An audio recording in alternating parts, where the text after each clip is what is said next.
What's up, everybody, and welcome to another episode of Team Chat Podcast. I am one of your hosts, Jarrett Wilson, joined by Rachel Mogan. Buongiorno. Buongiorno to you as well. How are you this fine I'm day? doing very well. I realize that I have to keep up appearances with my buongiornos, especially on beautiful Sunday mornings like this. One of our fans and listeners called me out for not saying it last time, and I was like, really? I thought for sure I had. On the list of things to mess up in the intro, that is a less grievance as opposed to me a couple weeks ago just straight up forgetting to say our names, which I still laugh, I think about and chuckle. Which episode was that? It was like 2-3 episodes ago. It wasn't that long ago. Gosh, because I don't believe you. I think we definitely did introductions. You should go back and listen. I think it's like 161 or something, gosh. or 2, I think. But yeah, it was really funny. It made me laugh a lot. We're falling apart at the seams. Falling apart at the seams. But you know what? Not falling apart at the seams is our discussion on great gaming topics, which we talk about here on Team Chat Podcast, a weekly video game show where, like I said, we talk about games, the ones we love, the ones we hate, and everything in between. New episodes come out Tuesdays, 9 a.m. Central Time, and those are available on podcast services around the World Wide Web, such as Apple Podcasts, Spotify, and Google Podcasts. You can also watch a video version of each episode on YouTube.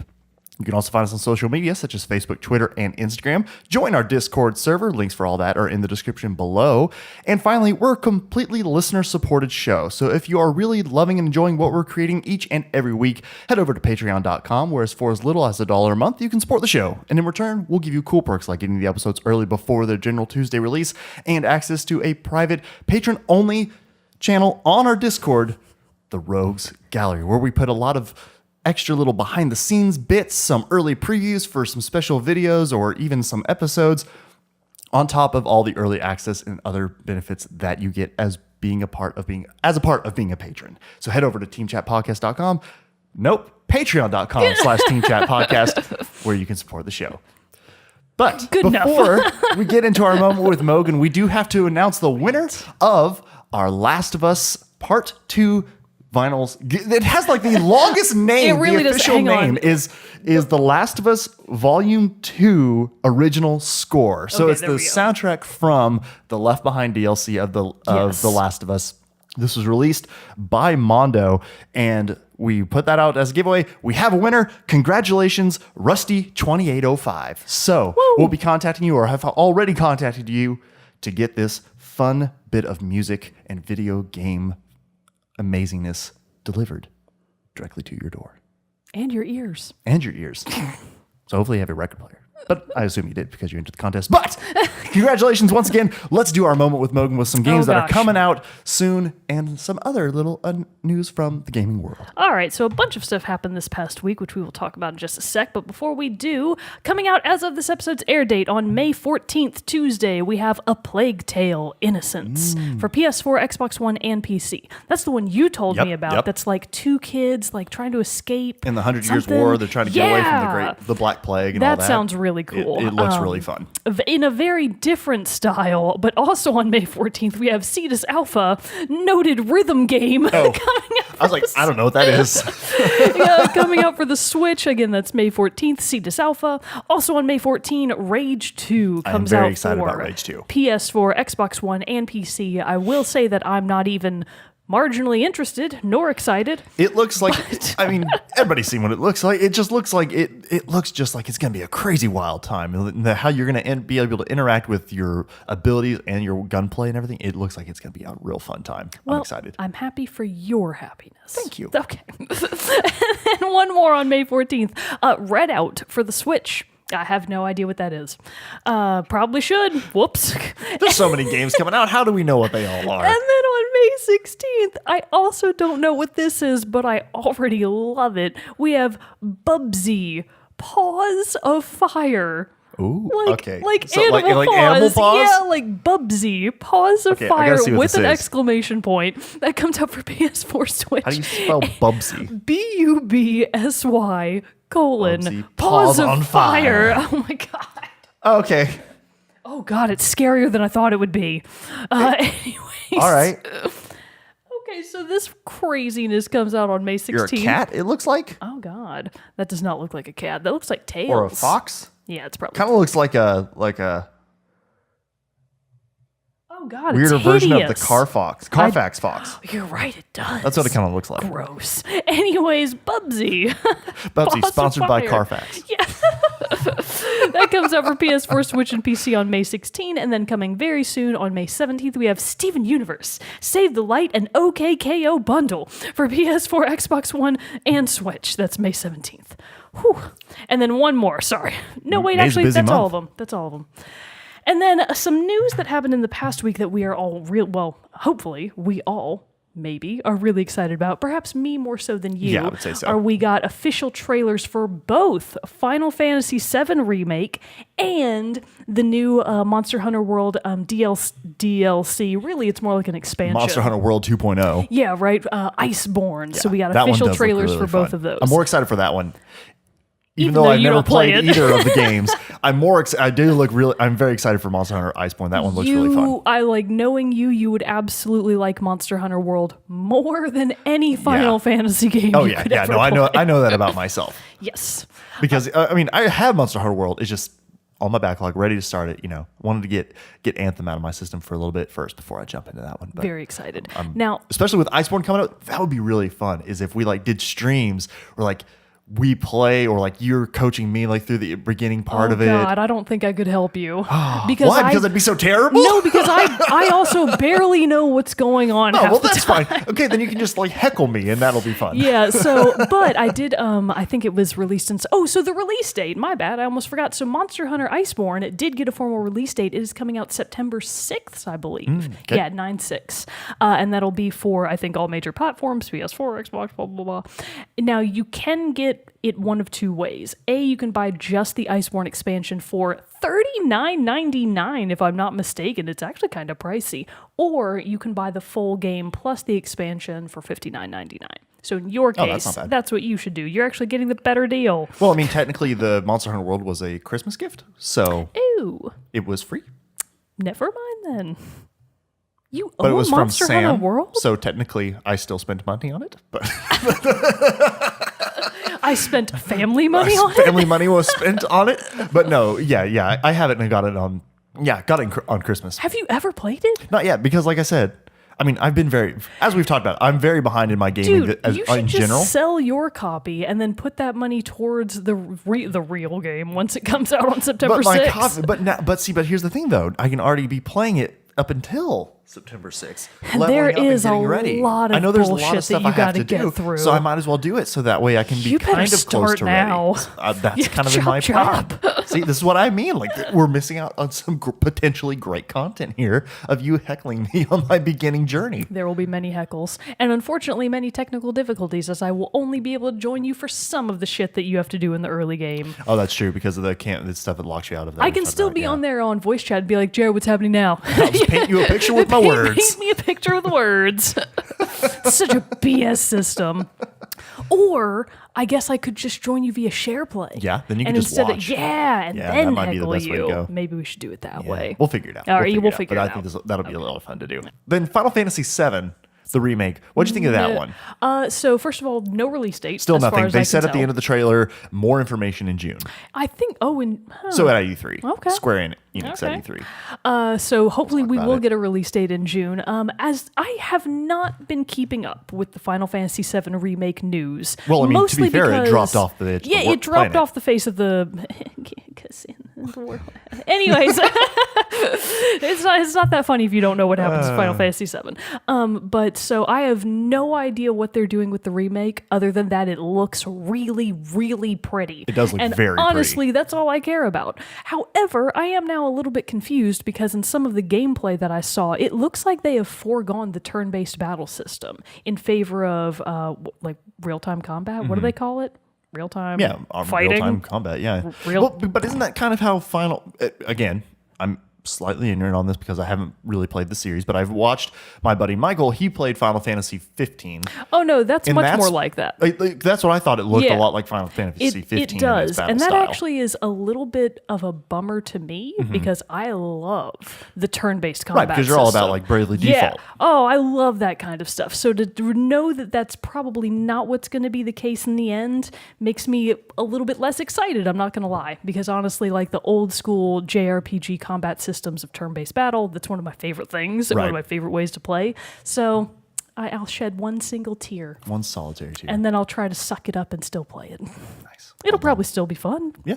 Fingers crossed. I mean, for the fans of the game who are anxiously awaiting its arrival. I would even say that this might be a more appropriate jump in for new fans. Really? Yeah. I guess so, because it would be harder for someone, especially who was introduced into, say, Final Fantasy 15, if they wanted to go back and play the original version. You know, a diehard Final Fantasy fan would have no problem doing that, but like me, I would not go back to the You original would at have this a point. bad time. All right, well, that's what's coming out soon and what's coming out in the near, fingers crossed, Yeah. future. So before we jump into our main topic again here, a little personal update in my life here. Oh my that God. I have made a monumentous shift in my life. Oh, It was due to work needs, but I have made the switch. I made the switch. Still using Apple stuff, but I have a PC now. Oh my and it's a beast God. of a PC. you're such a PC gamer now. Yeah, Gross. I know. I'm just all on board with it now. Actually, I'm not. Like, I've only played so far Apex Legends, and it's been fun. But man, is the learning curve different than playing it on console. I bet. And figuring it out. But I am most excited, though, about having a machine that can reliably run like Civilization. I can now go back and play Age of Empires. I can get all the old Star Wars games from like the late 90s, early 2000s that I haven't got to play. There's so many opportunities. But this is also great because I would love to hear from people what like their key PC games that they're like, you got to Okay. play this on PC. 'Cause Okay, I I'm gotcha. looking for options. Not Okay. going to go crazy because my backlog's already massive, but I want a few good suggestions. You know, what You I'm saying? do also now finally have the true scope of Steam available to you. Yes. Which, if you're on Mac on Steam, you've got like 15% of the total Yeah. games available. Now you've got the full percent. It is. So I'm excited about it, and it's been a lot of fun digging into it and figuring out what it can do. But I'm ready to see some sweet gaming action on that baby too. So I don't even own a desk, so I can't. I really can't get a PC. Where would I put you have it? a table, maybe? Well, I don't know. I haven't been to your apartment, so I don't know if you I have do. a I do have a table, but that's mostly where I keep all of my junk. I mean, that's how our kitchen table was. Currently Yeah. occupied. Yeah. No, I get that. It's absolutely understandable. Maybe I could just sit it on the floor and just like get one of those. Oh, I could get a floor poof. Yeah. There we go. Okay, Yeah. I'll figure something out. Do that. Then you can put it on My like a coffee table or something. Posture would be terrible. Just walking I'll hunched come in over all the hunched time. What's wrong? I've sat in a beanbag chair for the last 48 God, hours. beanbag chairs. They're so bad for your bones. They really are. But moving on to the main topic of today, and just as of getting it out there, this is going to be a very spoiler-heavy episode because we are doing a review of Episode 3 of Life is Strange 2 Wastelands, which just came out last Thursday. So on May 9th? Yeah, May May 9th. So that came out. So we've played through it, and we're continuing in our review in progress of Life is Strange 2 by talking about this episode.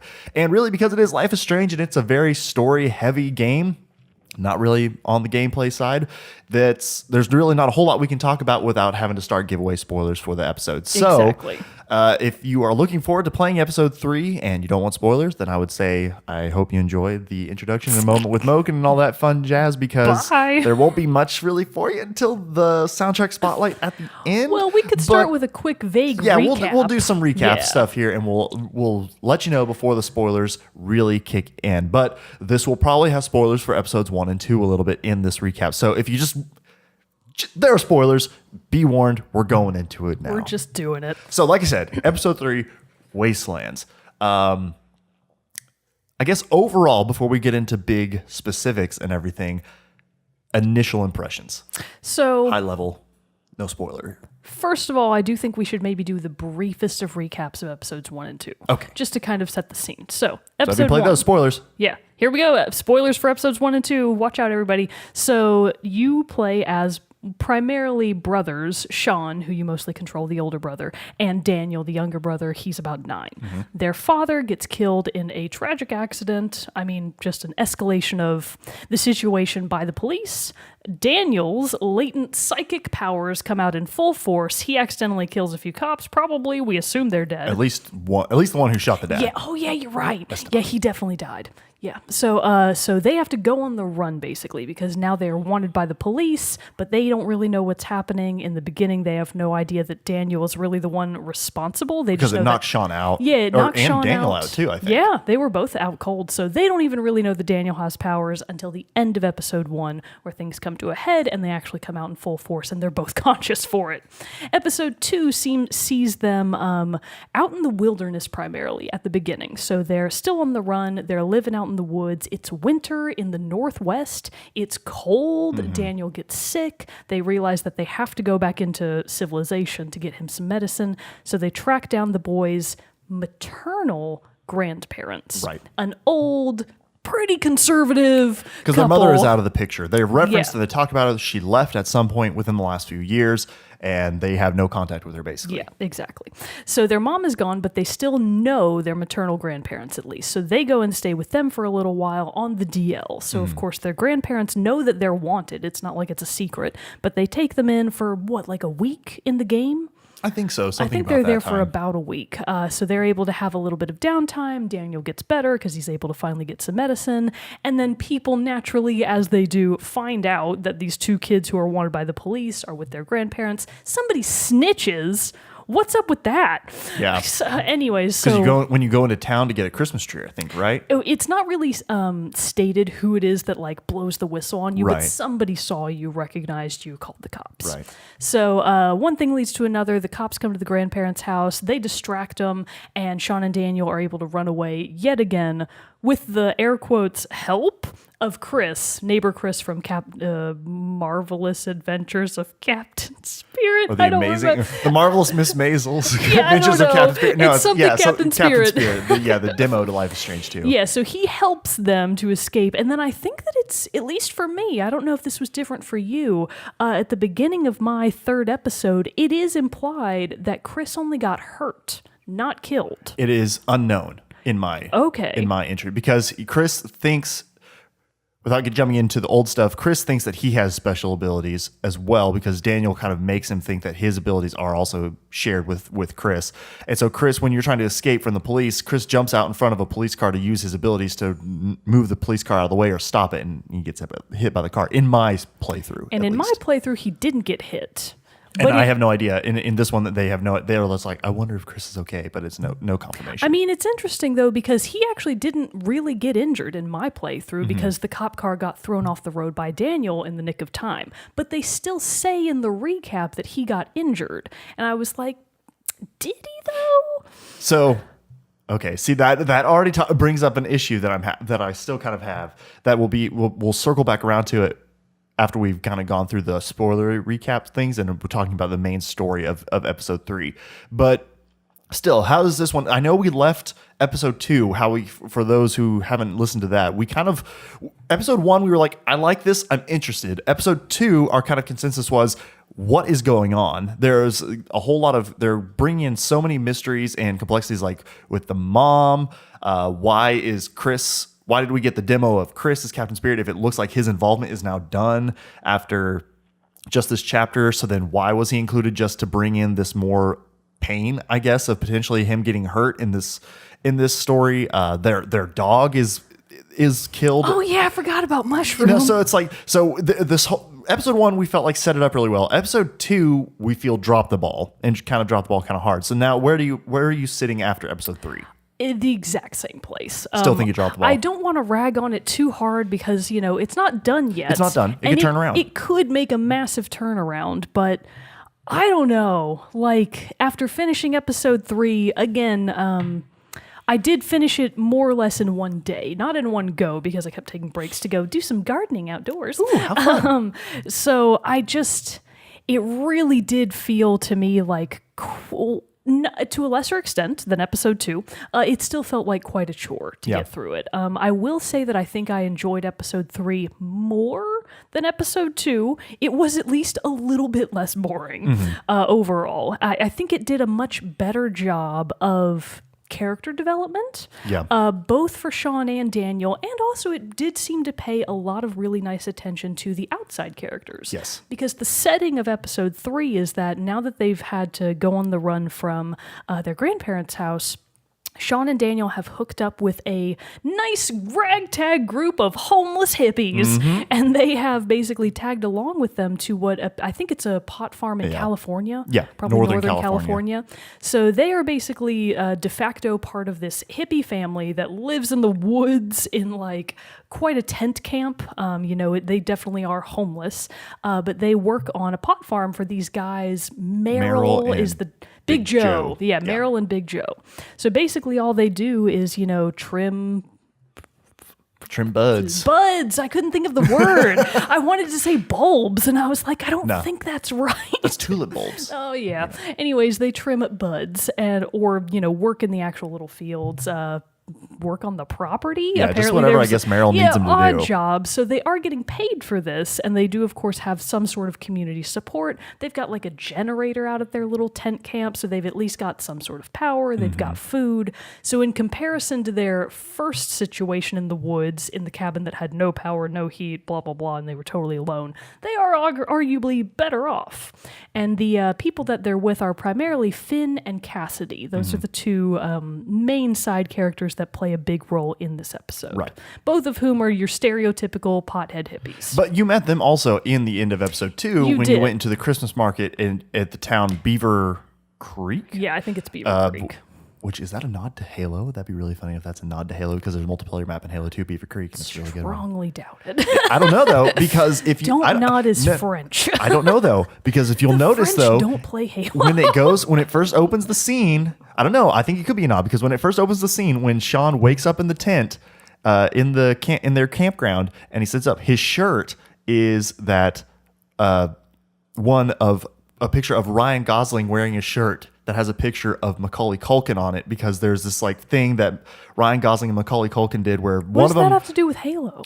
Well, no, I'm just saying it's another pop culture reference in the game that I caught. So I'm wondering if naming Beaver Creek was a nod to Halo Beaver Creek. Firmly rejected. I don't know. Don't nod. Please answer my question. I'd like to know, and I'd like to be right. So, Also, can you confirm for me, Don't Nod, that the French don't play Halo? I think I'm right about that.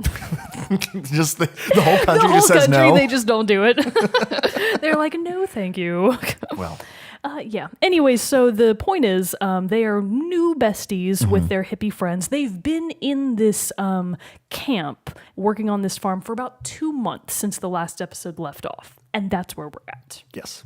So pretty much at this point, spoilers are going to be very rampant because we do have to kind of talk about the main beats of the story here. I guess my initial thoughts on it too is, yes, I enjoyed it more than episode 2, but not until probably the last quarter of the episode. Me too. The first 3 quarters were very long and kind of just felt like not much was happening, and it was leaving me questioning of like, am I spending so much time with everyone because this is character development for something, or is this just filler to make this episode? Because it really was just a lot of... I felt this one was very cinematic heavy. A lot of not even quick time events of things to do. There is one very prominent part where you have a quick time event. Ironically, the part that you're talking about, let's just say it, you're trimming buds. Yeah. Like you're at the farm and you're trimming buds, and you have this very brief quick time event where you have to hit L2 and R2 in rhythm to like trim your bud properly. And to have an efficient cut or whatever. Joke. That was the most fun part of the episode because I was like, oh, look, gameplay. Yeah. I get to do something. Not just walking over to here and then just like picking something up and sitting. Yes. And By I the understand way, that's not necessarily the point of Life is Strange. How'd you do though? Real quick. Oh, I was rated efficient. Me too. In my Meryl trimmings. loved my work, and I was like, oh, thank you. Thank you, of course. Like, just... Praise me more. But so I feel like this one was a way more cinematic heavy. You did a whole lot of just talking, conversations, or even not even conversations where you had dialogue options. Many where you were just listening. Just listening to a lot of Yeah. stuff. And so, that made it feel long. And light. Both long and light, because I will agree with you that the vast majority of those conversations were completely optional. And actually, so there's one scene in particular where everybody's around the campfire talking about blah, blah, blah. And I don't know if you also had this problem. Maybe it was because I was also trying to snack on mango at the same time. I think I know what you're talking about. I kept accidentally missing my window of opportunity to say something to contribute. Because they went so fast. They went by so quick. And I was like, oh shit, I didn't have time to even really react. Because it gives you the prompt, you have to hit R1 and then you can pick dialogue options. Why wouldn't it just give me the options? Right. I guess it was to show you that it was optional. But I was like, oh, I want to contribute here. Especially when people like Cassidy or were giving their story and I stuff missed like it like twice. Or and then finally I wanted to got compliment one her on her end. singing and stuff. Yeah, I missed that completely. But I also was trying to eat or snack on something too. Was it mango? No, I think a bowl of Fruity Pebbles, actually. Oh, we lead very different lives, you and I. Good Lord, Jared. It's my vice and I can't help it. It's so Fruity good. Pebbles. You bring shame upon your household. But anyway, no, Anyways. yes. So I agree. When you're already feeling like it's very conversation and you're just sitting enjoying it, this is where I kind of understood Brandon's criticism of cinematic games. Yeah. You know, I've had good experiences with them in the past with the Order 1886 and games like that I've really enjoyed. But whenever we've talked about it, you know, Brandon's always been like, I'm not a big fan of the cinematic experience. And this was one where I'm like, I'm not a fan of the cinematic experience. And I think it's I need because more to like fill in the time. it also does make you as the player feel, maybe people might disagree because you do if you had quicker reaction time than I do, I suppose, people might say that, well, you have the option whether or not to engage. But the fact that one of the options is you're not even necessary for the game to still happen around you, that kind of makes me feel like, why am I here then?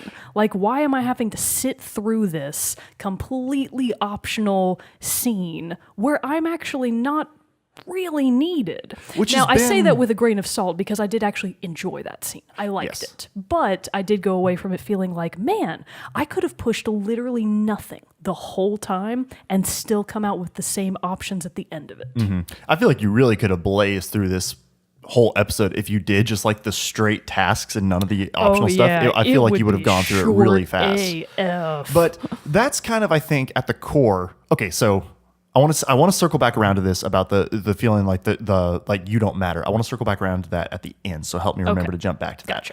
But so jumping into the big story things. Look at you and your notes. I know it starts. Nerd. So this one actually picks up like 2 months after the stuff of episode 2. Did you really? Yeah. Are you sure? I think. Okay, we'll talk about it at the end. We'll Anyways, I'm she's peeking ahead. She's peeking ahead. I'm What peeking are you ahead. doing?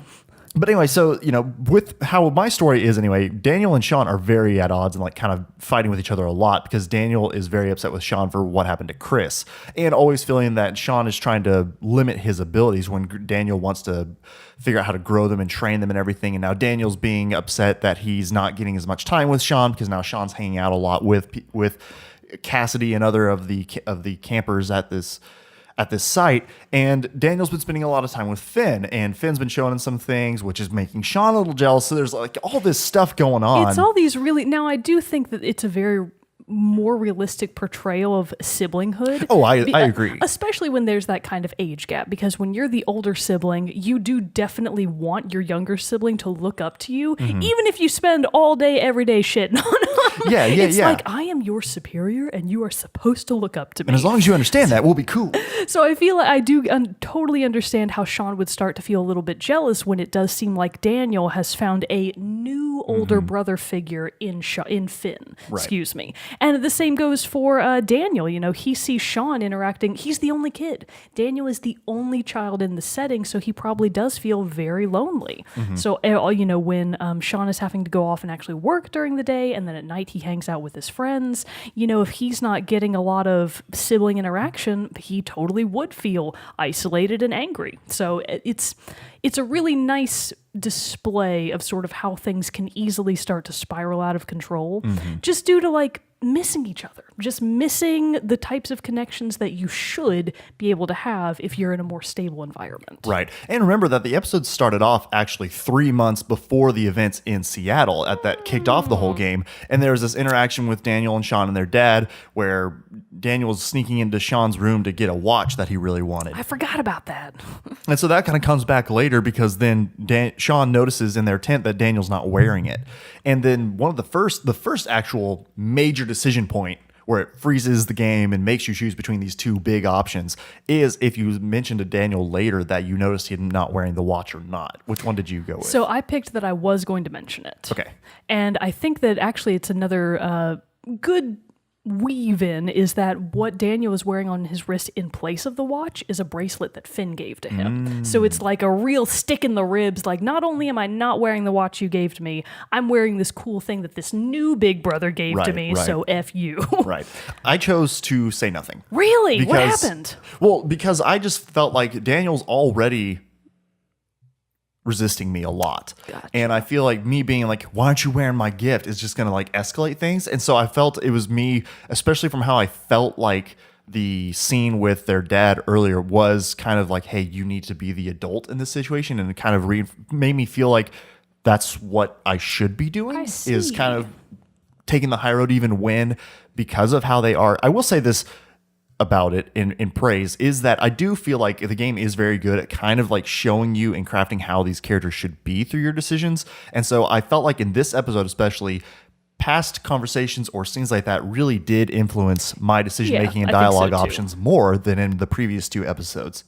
And so that's kind of where my thought process was on this, is that I felt like if I confronted Daniel, that's going to just make him mad and potentially make things worse. You know, what's interesting, it actually, and this is something that, you know, you don't really know how any single conversation is going to end up. If you ask him about the watch, it winds up being a real heart-to-heart. Like, It's actually very chill.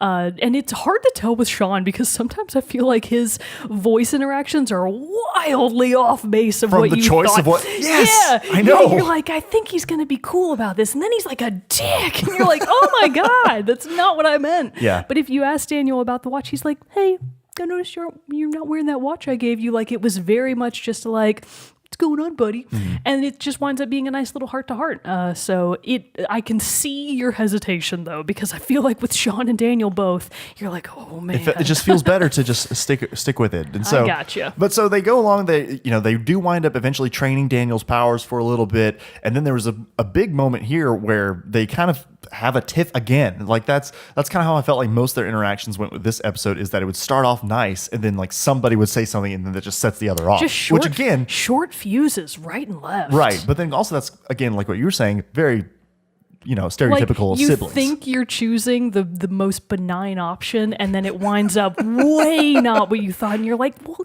shit. Which led, though, to one of the first exciting and interesting things and kind of gave me a direction of how I felt the rest of this season or the season of the game might go, is when Daniel gets mad at Sean because Sean tells him that he's a little kid still. And he goes to this river and lifts this massive trunk of a redwood out of the river with his power. And I was like, okay, so he's got some serious skill at this. This is also giving me some pretty big supervillain vibes. Yeah. I think is like Daniel gonna kind of go off the rails here soon. Because the tone of the room wasn't that he was like showing his power to Sean as like a, hey, here, look what I can do. It was a look what I can do. Like It was a threat. Yes. It wasn't meant to just show off. It was very much a pointed at, this is what I can do to this trunk. The implication is I can do this to you too. Right. And like Sean looked just afraid. Like he just looked really scared. And I was like, wow, you're going to have to kill him, Sean. Just go on ahead and go. Take one for the team. Just do it now. Just do humanity a favor. Go get Big Joe's gun and just kill your brother. It'll be fine. So that's kind of the next thing I want to jump into then, is this whole interaction and the amount of time that you spent hearing about how mad Big Joe was going to be, having Big Joe tell you all to shut the fuck up, having Big Joe telling you to quit. Not nice man. I know, and him telling you to, stop complaining about your work. But then he turns around and just complains about his work, which I was like, what? And I don't know. The writing with that part seemed kind of off to me, where he keeps going into Meryl's office when you're sitting there trimming the buds at the table, and he's going in, keeps going. He's like, it's something every day and all this. And you're just like, why? Then why are you telling us to quit complaining? You're complaining equally to us. I don't know. It was kind of weird. But as you go through there, you're trimming the buds. And this is where I was like, what's going on? Because from the first major decision point, well, you had the first one where you asked about the watch. Then you had the choice to intervene when Big Joe got after Cassidy. Oh, I didn't. And kind of like slapped her in the back of the head. I did. Oh, Just because really? I was like, you can't be hitting people like this dude. Come on. So I kind of stepped in, and then Big Joe was like, hey, shut up. And then that's it. And then, kind of like pushed me a little bit. And Cassie was like, you don't understand. I was just like, I'm sorry. Because you can kind of tell at this point too, Sean has some feelings for Cassidy at this point. Well, my state of mind was, I like her and all, but I also like being employed. So I didn't say anything.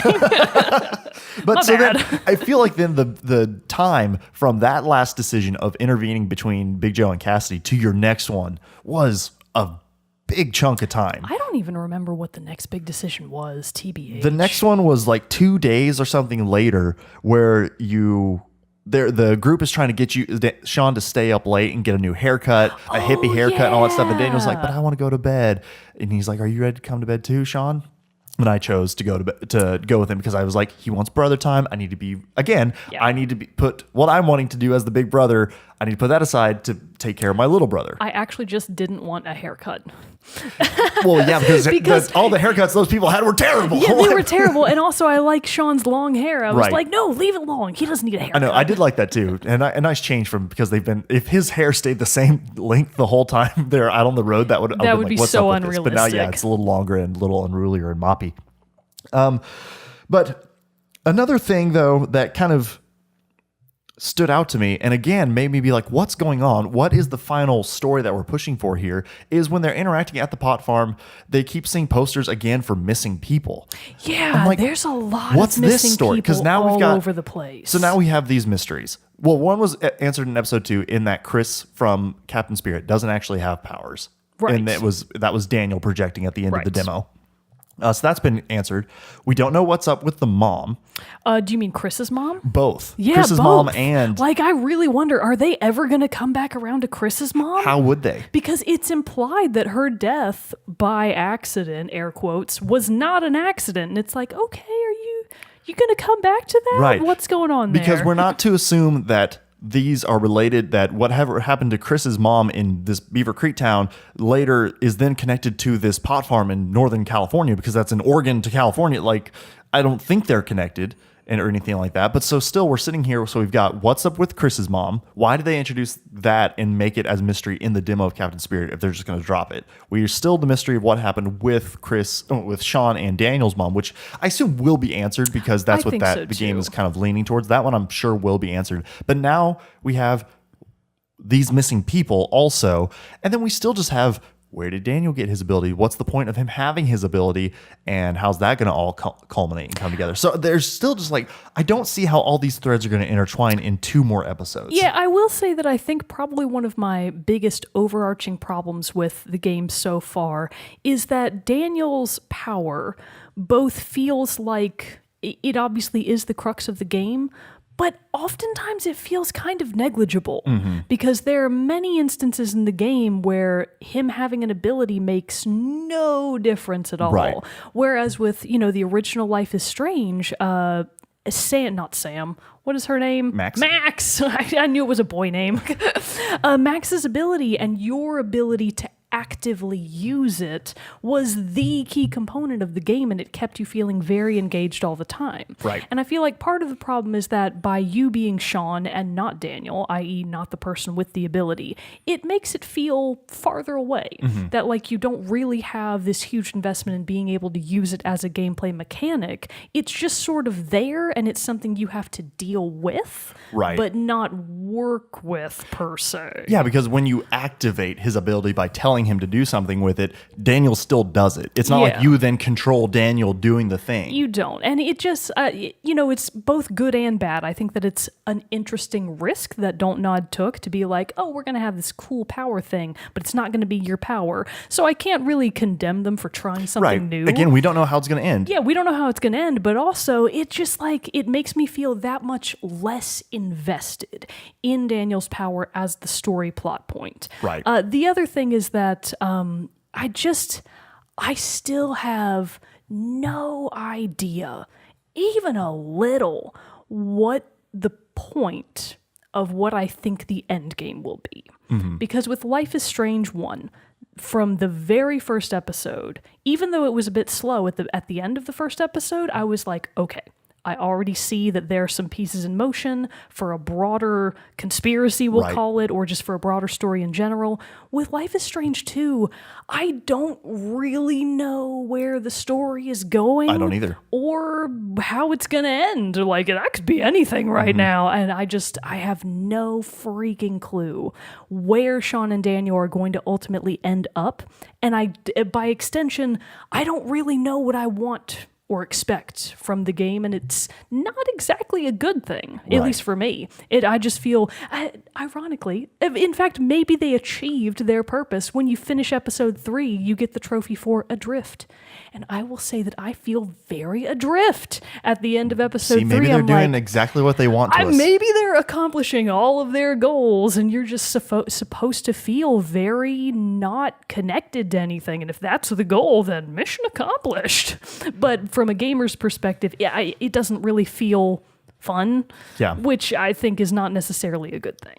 Okay, so to speed through the rest of it and get to the bigger, heavier stuff that happens at the climax of the episode. So you wind up going back to the farmer a couple more times. You kind of get in trouble with Meryl, the head of the pot farm, with Daniel, because he's kind of Snoopy, being all these kind of things. And, Daniel's being a little bitch the whole time. He kind of is. But he's also 9 years old, so you got to account for that. But still also, he's doing some dumb stuff. And so you're trying to keep everything cool there. Things still continue to get heated. You wind up getting kicked out of the pot farm because Daniel sneaks into Meryl's office. You both get punched in the face and fired. Yeah, it's cool. So not great Daniel, things happening just there. Sean. Right, just Sean. And so you wind up going back to the campground where you've been fired, so you're going to be leaving that night. But then, and literally right before all this happened, I was starting to be like, I don't trust this Sven guy. I don't like him at all. I liked him at the beginning. He seemed cool at the beginning. Then halfway through the episode, I was like, I don't like you anymore. Because he seemed a little too buddy-buddy with Meryl and all this stuff going on there. Because you can tell from whatever Meryl's talking about that he's connected with deeper people. So that's another thing. I'll save that for the end, because I don't want to jump ahead of myself. Okay. But anyway, so you wind up getting in trouble with this. You go back to the camp. You've been getting closer with Cassidy and everything throughout the story, at least in my playthrough. And then How much closer? Pretty close. Pretty close. Didn't leave room for Jesus. Anyways, didn't leave room for Jesus.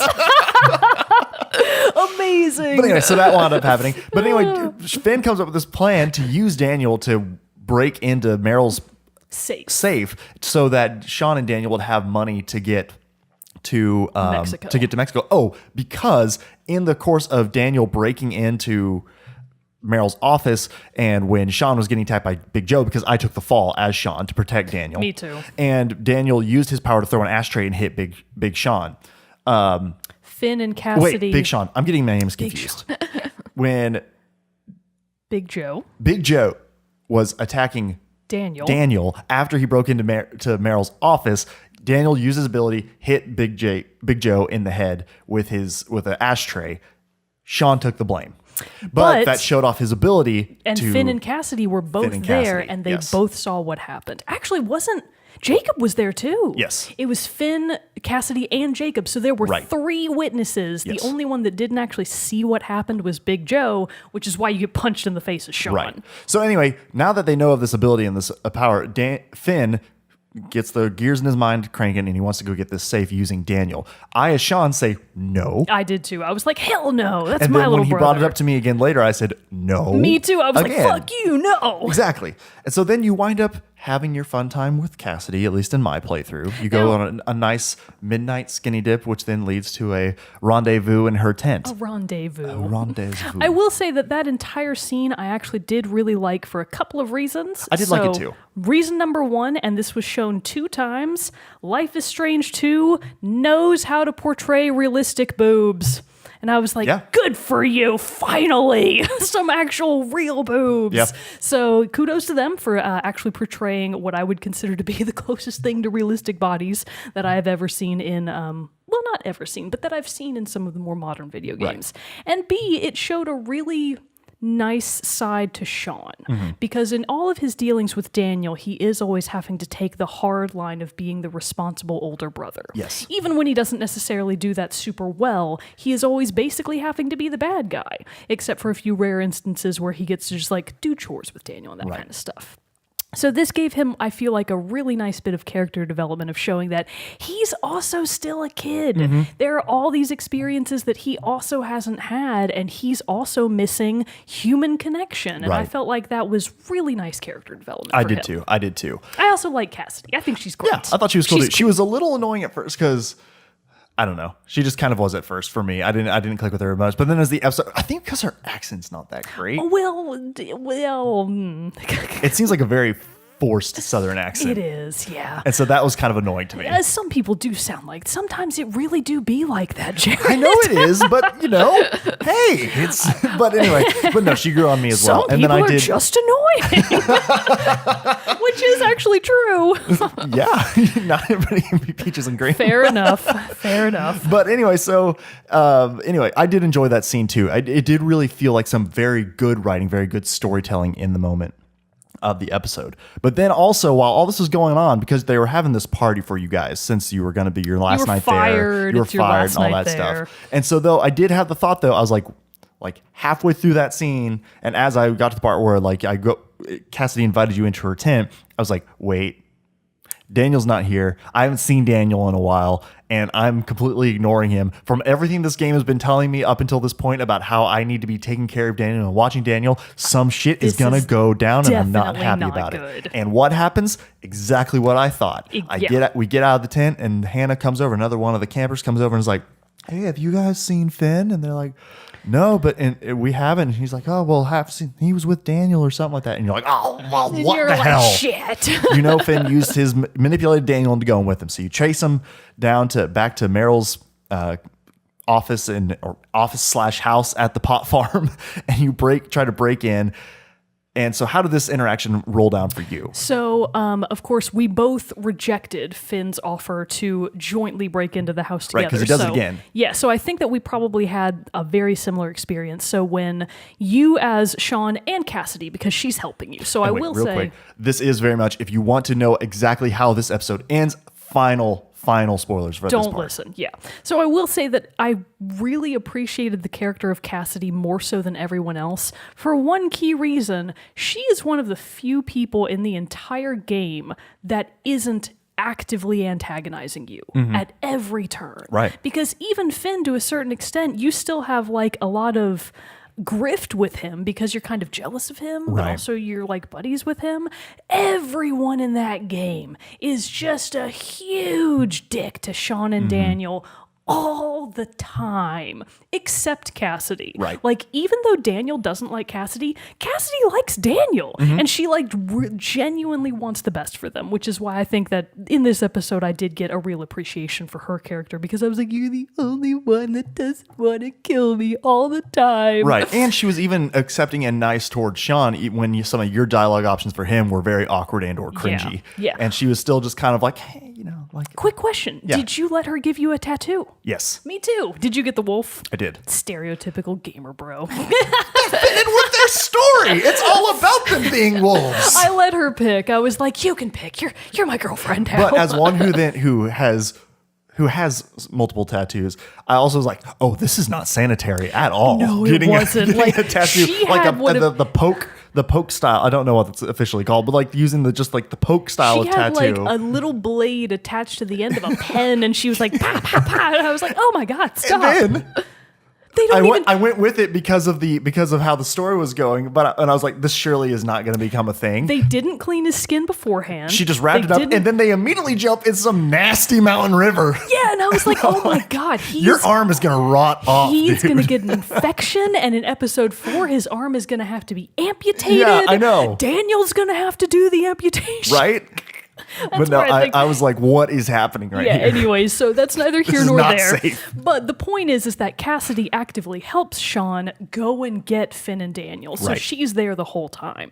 So Sean and Cassidy are then at the pot farm. They're chasing down Finn and Daniel. The way that I played it, I just went straight for the door. I did too. And so I went into the cabin, and you instantly encounter Sean and Daniel just about to go. Excuse me, you're right. Finn and Daniel. So many names. It's hard to keep track. Just about to go through the door to where Meryl's house actually is to do the break-in. So you intercept them in the nick of time. Mm-hmm.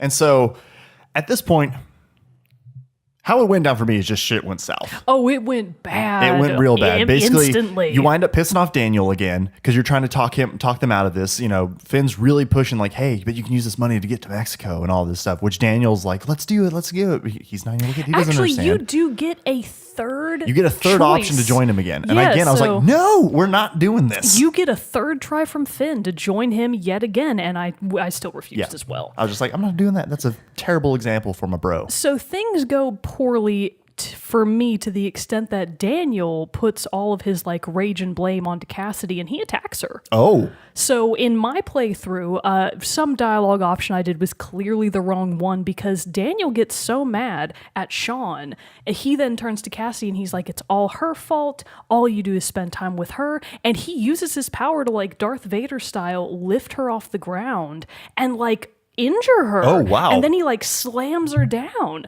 And it's like, holy crap. Damn. And even okay. then Cassidy's still like, I'm okay. I know it's not his fault. And I was just like, so like very super villain. Like in my playthrough, Daniel is going the wrong. I'm doing a shit job as an older brother. So after he slams Cassidy down, Daniel is like, I can do what I want. Right. And he turns around and just blasts the door open with his power, which naturally is not very sneaky. No. So they like alert Meryl instantly that they are there. Okay, so then let me. So at my playthrough, I was able to. I turned down Finn once again and told basically said to Daniel that just like, no, we're not doing this. You don't get to make the decision on this because I'm the adult in this situation, which. Again, probably the wrong dialogue choice because I would have known from previous conversations. Any of them were the right dialogue choice. Exactly, and that's kind of what I was feeling too. So Daniel doesn't get mad at Cassidy; he just gets mad at Sean again. But then he doesn't do the whole thing with that. He just immediately turns his energy and blasts open the door. Oh man, lucky! So I felt so bad for Cassidy. Oh, I know. I would have felt terrible too. God, what a dick. So Meryl busts out and he's like, "What's going on?" Shows up with a shotgun. He's like having everybody like get on their knees. Yeah. Did you obey or discuss with him? So Finn's whole thing this entire time has been that Meryl is sure to be out cold, wasted. Turns out he is awake and stone cold sober. Yeah. And heavily armed. And Yes. it's like, thanks, Finn. Thanks for your This is what I mean. expert Didn't trust him at all. Invice. Insight. God, what was I thinking? Advice and insight together? Yeah, I guess. Anyways, thanks for your expert insight. So I had the same thing happen. Meryl comes out with a shotgun. He basically gets everybody like lined up and like on their knees. It's not implied that he's going to kill everyone, but he's talking about like, I've got a family that I have to protect too. My bosses. His higher ups. And he's like, my bosses are way worse than me. Like basically saying, you don't want to get on their bad side by stealing from me. Mm-hmm. And then he goes to basically like teach everybody a lesson, which I didn't know how bad the lesson was going to be, but he like goes to Finn as kind of the ringleader and the spawn of this entire idea, and it looks like he maybe is gonna shoot Finn. That's what I felt. I felt very strongly that he was going to shoot Finn. So it looks like things are about to go south, and Daniel hasn't been using his power this whole time. He actually does appear to finally be scared by somebody wielding a shotgun, but he like turns to Sean to be like, should I do my power? Which leads to the ultimate decision. Exactly. And I chose, yes, use your power to save Finn. Okay. Which he does, but things still continued to go south. One thing led to another. Daniel got like clipped in the arm by getting shot by Meryl, and then like his emotional state just went absolutely haywire, and he basically like does the thing where he did in the hotel, where like his power gets out of control, and he just kind of explodes the whole house, basically. Right. So that was very similar to me. I chose to have Daniel use his power. I was like, if I don't, Finn's going to die, which is going to mess up Daniel even more. Like, and I need to show him like when is the opportune time. And this felt like, even though Finn's a dick and was like not a good person, I was like, still though, like this should not be happening, and I shouldn't let this happen. And the only way to stop that is to have Daniel use power. So I did that. Same thing. Stuff goes bad. Daniel gets clipped in the arm, uses his ability, and explodes. So what then was the end result of that in the closing cinematic? So the closing cinematic was daybreak comes on like this scene of horror, and everyone in the cabin that I can see is either knocked out cold or maybe dead. So I see Cassidy on the ground. She's unconscious, but she doesn't appear to be gravely injured. Right. Like she's not a Same bloody for me. disaster. Same for me. I see Meryl on the ground. He might be a little worse off. Right. Can't quite tell. There's money strewn everywhere from, I guess, the safe being blown open, even to the extent that it's outside. Daniel is nowhere to be seen. Same for me. And then I finally see Finn. He looks mostly okay, probably. He's probably not dead. And then it like closes out by zooming in on Sean. And I don't think he was dead, but he does have what appears to be a shard of glass wedged into his eye. So he's definitely at least blind in one eye now and unconscious. So that's what happened in my potentially dead. That's what happened in my playthrough as well. That same cinematic showed. And so that's why I have in my notes, I killed Sean. Okay, see, I didn't know if yours had gone like radically off the rails. I was like, oh God. But so then it sets it up. Daniel's gone and presumably okay. And then it shows you the trailer for episode 4. Okay, to the extent that he's out there and injured. That's true. And we don't really know how badly he's hurt. He might be bleeding out in the woods. Right. It's kind of a mystery. So yeah, and so now it shows up and it shows you a trailer for episode 4, which seems to be in a desert setting. It looks like Arizona. And it shows a solitary figure walking. You can't tell who it is because of like that desert haze Clearly stuff Sean, like that. but okay. You think so? Yeah. Okay. I didn't know. See, I couldn't tell if it was going with Sean being dead and this is now a time jump.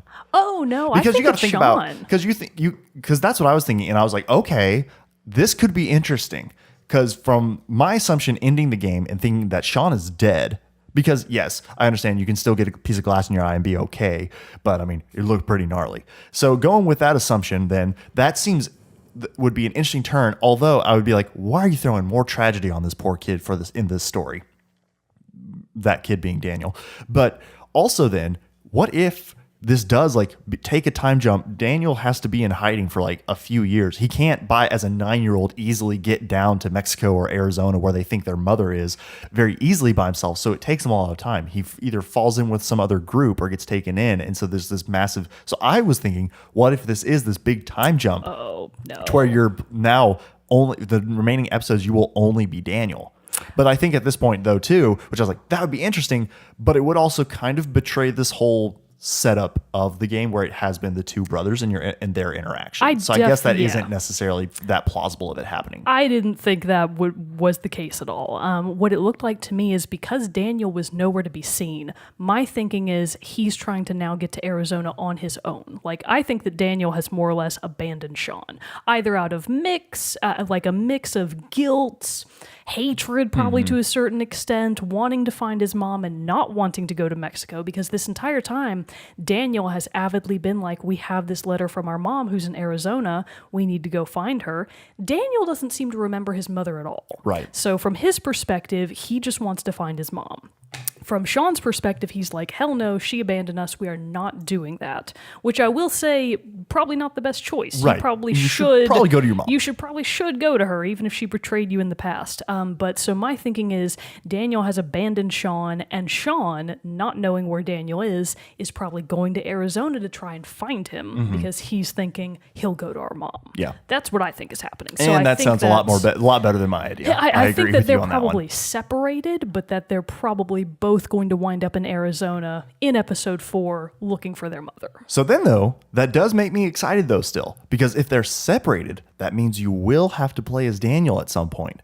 Yeah, that's a good point. which means they might display more mechanics because they did tease in this one that he's really refining his sense of precision. Like Sean threw some pine cones up in the air and Daniel was able to hit him with rocks out of the air, like multiple at a time. So I'm wondering if then these are like stepping stones to being it to like showing you the tutorial basically for what you'll be able to do as Daniel in episodes 4, potentially episode 5. That would be interesting if you kind of like play these two split stories, but them as individual. And I know that you mentioned that it would be hard for Daniel to get to Arizona on his own, but it's implied that he now has a mountain of cash in his pockets. Oh, that's because true. That safe is blown open. Cash is everywhere. Those were like 50s and hundos. That's true. He probably just grabbed a bunch. And I mean, who's going to question if a kid buys a bus ticket? On their own, they're probably just thinking, oh, well, their parents are around here somewhere. So I feel like he probably has both the cash ability and his literal physical powers. He could steal. I mean, Daniel, at least my Daniel, is very morally ambiguous. I think mine is too at this point. In fact, he's mostly evil. Which I think is I think that's the story the game wants you to take, because so I was very curious, and especially thinking like if this is like one of the endings where Sean is killed. I went back and I really like looked at all of the recap of my decisions and how that stacked up. You know how they give you at the end of each episode and how that stacked up as compared to how the rest of the world made their decisions. And I was in line with the majority. Yeah, me too. For the vast majority of decisions, I think I also mostly lined up with the major ones. Where I tended to differ were the small ones. Like, for example, Cassidy getting injured by Daniel. That was a minority one. And mine still showed that Cassidy got injured because she's knocked out, but it obviously wasn't because of Daniel. You know, I'm actually not sure if they meant it that way or not. But so Interesting question. So, but this is where, and this is what I wanted to circle back around to as we kind of wrap this up, is just... I still feel like my dialogue decisions impacted later dialogue decisions, but I still feel like my decisions aren't impacting the game's story overall as a whole. I still feel like there's this path, and maybe Life is Strange 1 was this way too, but I just didn't notice. And I just didn't notice it. I notice it so much more in this one that really, it feels like my decisions that just don't matter. I completely agree. I feel like the only way that I'm impacting the story is in the minutia, not in like the grander scheme, which is like not super a good feeling. It's like, well, why do I even have to make the decision then if it seems like there's no difference in the outcome? Right. So I mean that's it could both be a good and bad thing. For my opinion is that it's bad because it's not how I want things to go. I want my opinion to matter. But I can see how they would want to do that if they're trying to very intentionally tell you one specific story. Right. Which I agree with that. But still, then why do you make such a big deal when the game's loading up where it says decisions you make will impact the rest of the world around you at large? But yet it doesn't feel like it does. That seems like a pretty serious disconnect. There's always a chance that it could wind up coming back around and have it like all be on episodes 4 and 5. We don't know. Which kind of happened with Life is Strange 1 because you did get the final climatic decision at the end between, you know, what happens with Chloe. But still, though, those are still going to always be the only two options. Yeah. And I don't see, that's kind of my thinking along those lines is like, what are going to be the final options? Yeah. And what's going to happen in episode 5 that like, what am I going to get to choose from? After talking over it now and everything, I feel like the kind of end game is they're going to be separated. Daniel is going to kind of become this like supervillain-esque thing. I think you're going to have to Sean kill are going him. to either... I think is going to be the indecision I of do you too. becoming, you're going to have to kill Daniel or you're able to like save Daniel. Yeah, probably. It's probably going to be something along those lines. Or who knows, maybe Daniel's going to kill Sean. Maybe that's the decision. And the decision is like, can you talk him off the ledge? And it's like, because it's all about their relationship. Not. That's what it's been setting it up. Yeah. So I think that could be a pretty clear indication. But and then it would also be more in line with like what happened with Max and Chloe, for example, is that it's these two people, their decisions affect the world and themselves. And at the end, you kind of have to decide, do they continue together or does one of them have to go? Right. And I feel like Life is Strange 2, I wouldn't be surprised if that's where it ultimately ends up. But who knows? It might wildly not be that. It might. So, all that aside, because, but the only thing when I was looking in the chances, the one thing though that I did see that looked like would be a major decision change is that apparently when you talk with Finn after you get back from the pot farm and you're sitting on the log, through dialogue options, it would actually have the option to kiss Finn. I saw that, and I was like, well, I'm a fool. Why I know. didn't I was like, know? wait, I could have done that? I could have smooched Finn. But I was trying to, I mean, at that point, I didn't trust Finn. So I'm like, dude, you're trying to use my brother for evil gains. I'm not going to do that. I'm a man of morals. I didn't even get an option that would imply that was exactly. the case. And so maybe that was what one of the decisions. If you had, if you chose to go along with this plan, that would unlock that dialogue tree. But still, that's what I figured out by looking at the chances. It was still, even if you romanced Finn instead of being with Cassidy, he still would have done his plan. Wound up at Meryl's office and that happening. So it would have been a minor deviation, but not a changing plot point altering thing. Oh, so neither of us got this option because we didn't play it that way, but one of the key options in the end game of episode 3 was, does Finn die or not? And a lot of them had to do with him dying. Right, because if you didn't intervene, I'm assuming Meryl just blew Finn away. I think there was even an option. Now, there was an option that I really had wished I had gotten where you don't intervene and Finn still lives. And I was like, what did I have to do to get that one? Like, that sounded really cool because apparently there was some way that you could talk Meryl off the ledge. Maybe if you chose to discuss instead of obey. Yeah, and who knows what would have... No, so I chose to discuss. Oh, and it still went south. because I went to obey. Oh, no, yeah. So I don't know what you would have had to do to get that choice. Huh. Interesting. Yeah. Interesting. I'd like to know that. So... That would be cool. Overall, I will say that, to sum up, episode 3... more enjoyable than episode 2 for sure. I would say too, but you got to get through that first 3/4 of the episode. Oh, and it was brutal. Yeah. Yeah, but once you get through it, you can power through. And then just in terms of sheer gameplay time, very little. Like 4 hours? I mean, I think I started at like not gameplay. What I mean is if you like cut total out time to play the episode. If you cut out the cinematics, and how much time you had to walk around and actually control Sean, very little. Yeah, it was very little. Yeah, so. And it was all dialogue almost, except for the single things with like training Daniel's abilities, the knife throwing, little mini game. Yeah, I did like that. I did like that. That was fun too. I got that bullseye. I think I got one, but I didn't. And then else. Daniel effed you up on the next one, and I was like, "You scumbag!" More of his super villainy. Yeah, exactly.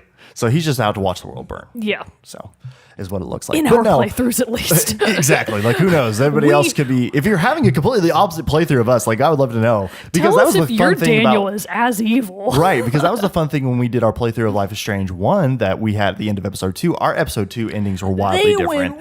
So that'd be cool if somebody else is having a wildly different experience through this and they would love to share it with us. Maybe their Daniel is nice and their Sean is a psychopath. Who knows? Potentially. It's a possibility out there. You never know. But overall, yeah, I'm with you on this one. I enjoyed it more than 2. The first 75% of it was pretty slow to get through, and then the last bit was pretty good. I will admit, and got me excited for episode 4. Whereas episode 2 ended, I was not excited for episode 3. I actually texted you the day that I started playing it, which was actually last night. So this is all very fresh. And so, but I texted you and I was like, okay, I'm just now starting because honestly, I haven't been super hyped about it. But now I am looking forward more to episode 4 because I still have questions, but I'm intrigued enough now to be like, okay, take your time. Let's see where this goes. The only reason that this is totally true, the only thing that I'm interested to see in episode 4 is their mom. Mm-hmm. Because I still have this going theory that maybe their mom has psychic powers. And I really want to know. And that's why she had to leave. Yeah, and that's why she had to leave. That's what I'm thinking. Okay, see, now we're starting to formulate. We're getting some theories going. I hope that I wind up being correct. That would be actually pretty good. Her name is prediction. Karen. Yes. Yeah, so that's what I think. Not what I think, that's what I hope will happen because I feel like that would be a really interesting twist. Yeah. Or maybe Sean goes and finds the mom before Daniel. He discovers that about her, and then it's like he works with her, and that's what they try to use to talk Daniel down. Maybe so. Calm him down or something like that. Yeah, maybe you get Karen instead of Daniel. Yeah. I don't know. Interesting. Either. Could be anything. I know. All right. I'm getting a little bit more excited about it as we talk. Yeah. But still... We've talked about our issues with it enough, but now I think it's kind of starting to take that turn with me. With Life is Strange 1, it was so quick. End of episode 1, I was like, okay, I'm in this all the way. In it. Now this one, it's the end of episode 3 before I really feel that way. So a little slow getting started, but it's starting to pick up, and I'm excited about that. Let's hope. I'm guarded about what episode 4 and 5 are going to be like. So I will still play them. But Absolutely. We can't stop now. Yeah. Well, we could. We could, but we're kind of in it. Yeah, we're in it to win it. So that wraps up our review of episode 3, Wastelands of Life is Strange 2. Like we said, if you have thoughts and opinions on the episode, if you're getting a completely different playthrough than we are, let us know by sending us an email at teamchatpodcast@gmail.com or commenting on the YouTube video on Facebook, Twitter, Instagram, all the places that you can watch and listen. Let us know. We'd love to hear from you. But before we go, we do have to do our soundtrack spotlight, which we're featuring one from this episode. And so it's a little different because Life is Strange usually uses a lot of licensed music and all that. But Very this one, like hipster licensed music. like Bon Iver They're feeling, like stuff all like that. indie bands, like Phoenix and some Yeah. other stuff like that. And so this one though is Dance by Justice. by the group Justice. And we wanted to do this one because it was odd. It was a really radical departure in tone, Yeah. like right in the middle that I did not either see coming. No, I didn't either. It was really It weirded so. me So out. the scene is that you're at the pop farm, and this is a couple of days in, and Sean is waking up in his tent late, Mm-hmm. and you can hear people from the truck like shouting for him. They're like, "Sean, come on!" Like very negative tones. Which, like, why did no one go into the tent and like shake him Why and didn't be they like, go get him? Why didn't Daniel get him? Daniel's already in the truck. What a dick. So nobody came to get him. And so he wakes up and he's like, oh shit. And he's like running to put on his clothes. And then this song comes on. And what I thought was going to be like a really bad situation where you get yelled at by Big Joe Possibly beat up. wound up being like a happy times, Like we're all buddies scene. montage. It was weird. It was weird. And it was with this music. And it started. And yeah, I immediately was like, what? I like the track. I actually wrote in my notes, the fuck was that transition into that dance song? That was Because a I didn't know what it weird- was called. it I didn't know it was was so called dance until the weird. credits. Yeah. But it started as like, what? What is happening? It was just out so of left it was out of field. left field, and it stood out enough. So we're gonna feature it in our soundtrack spotlight. So again, it is Dance by Justice. So enjoy that track after the close of the episode, which is pretty much now. Until next time, everyone, I'm one of your hosts, Jarrett Wilson, joined by Rachel Mogan. Adios. We'll see you all next time. Stick around for the song.